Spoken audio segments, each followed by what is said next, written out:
तीन दोस्त हैं, राम, श्याम और बलराम। राम और श्याम किसान हैं और अपने खेत में टमाटर उगाते हैं, जिसका खर्चा उन्हें 2 रुपए किलो पड़ता है। बलराम का ढाबा है और वो राम से 4 रुपए किलो में टमाटर खरीदता है। 2 रुपए राम को बचत हो जाती है। लेकिन श्याम बलराम को सीधा नहीं बेच सकता। नियम के अनुसार वो सब्जी वाले अब्दुल को ही बेच सकता है। अब्दुल उससे 3 रुपए किलो के भाव टमाटर खरीदता है और बलराम को 6 रुपए में बेचता है। इससे बलराम को टमाटर 2 रुपए महंगा पड़ता है, लेकिन श्याम को 1 ही रुपया बचता है। श्याम का भी नुकसान और बलराम का भी। और बिना कुछ किए अब्दुल 3 रुपए कमा लेता है। किसानों से जुड़े केंद्र सरकार के बिल बस इतना कर रहे हैं कि अब्दुल को बीच में से हटा रहे हैं। और यही कारण है कि अब्दुल की सारी नाजायज औलादें इस बिल का विरोध कर रही हैं। हे मनुष्य, बाबा के दरबार में आओ तो घंटी बजा के आना। हेलो एंड नमस्कार मित्रों। राम, श्याम और बलराम का उदाहरण अगर समझ नहीं आया तो वापस जाकर एक बार फिर से सुन लीजिए, क्योंकि आसान भाषा में कृषि सुधार बिल यही है। हमारी जनता को समझ आ जाए इसलिए कहानी बनाकर सुनाना पड़ रहा है। वो हमारी जनता बहुत भोली है ना, कुछ भी अफवाह उड़ा दो यकीन करने लग जाती है और निकल पड़ती है सड़कों पर झंडा लेकर। और उनको डराने का काम इस कदर किया जा रहा है कि जैसे सरकार उनकी भैंस खोलकर ले जा रही हो। कृषि सुधार बिल ऐसी बहुत सी चीजें करने जा रहा है जिससे न केवल किसानों का फायदा होगा, बल्कि कृषि निवेश, कृषि आधारित उद्योग और ग्रामीण अर्थव्यवस्था को ताकत मिलेगी।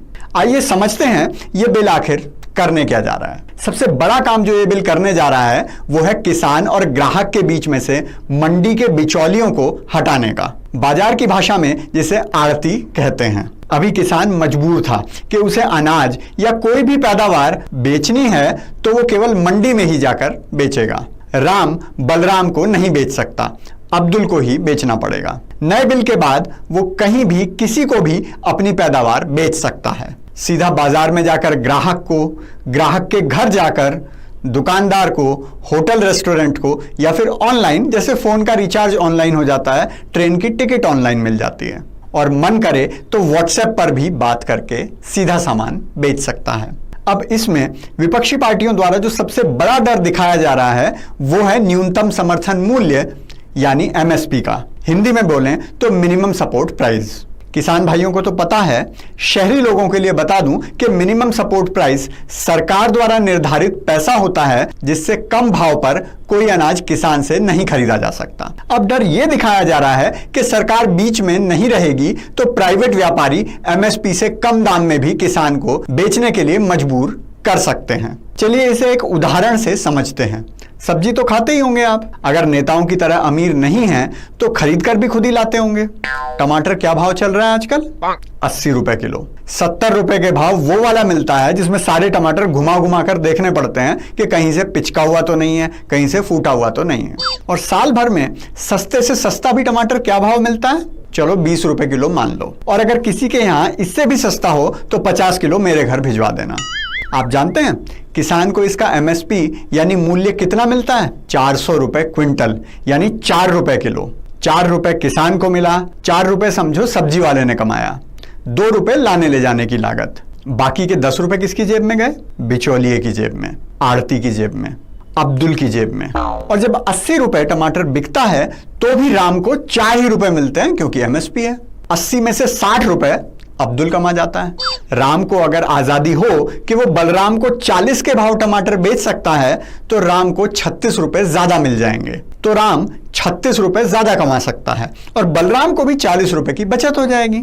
लेकिन अब्दुल को यह पसंद नहीं, इसलिए वो विरोध कर रहा है और झूठ बोल बोल कर रहा है। सबसे एक मजे की बात तो यह है कि यह झूठ भी फैलाया जा रहा है कि एमएसपी को खत्म कर दिया जाएगा, जो कि बिल्कुल गलत है। एमएसपी रहेगी और सरकार ही उसे निर्धारित भी करेगी और सरकार फसल भी खरीदेगी।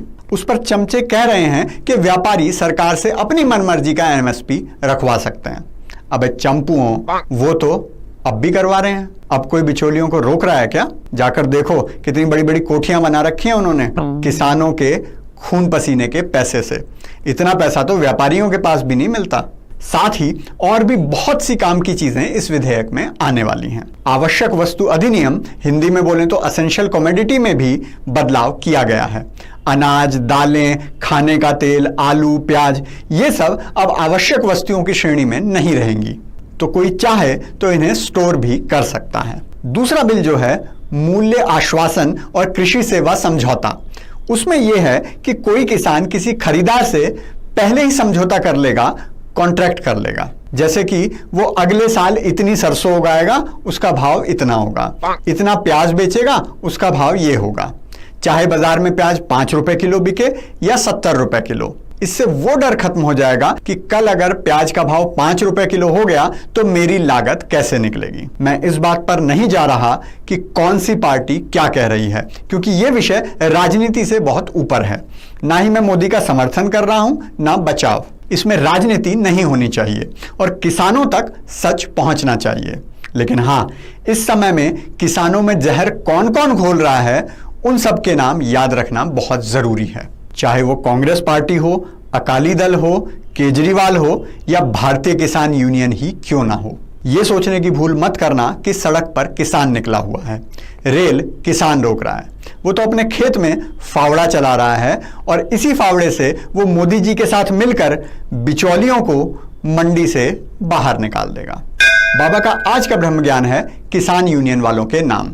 देश का किसान ना तो भिखारी है और ना बेवकूफ।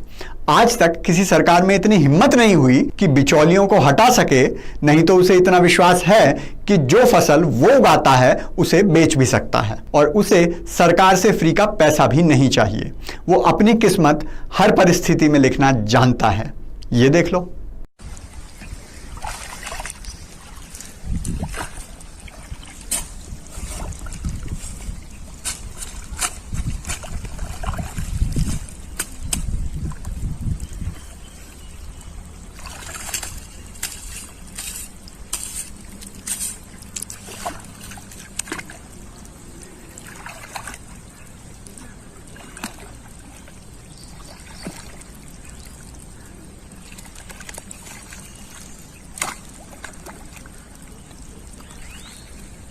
अगर आप भी किसानों को अपनी मर्जी से बेचने की आजादी देना चाहते हैं तो कृपया लाइक, शेयर, कमेंट और सब्सक्राइब जरूर करें, क्योंकि खुशियां बांटने से बढ़ती हैं।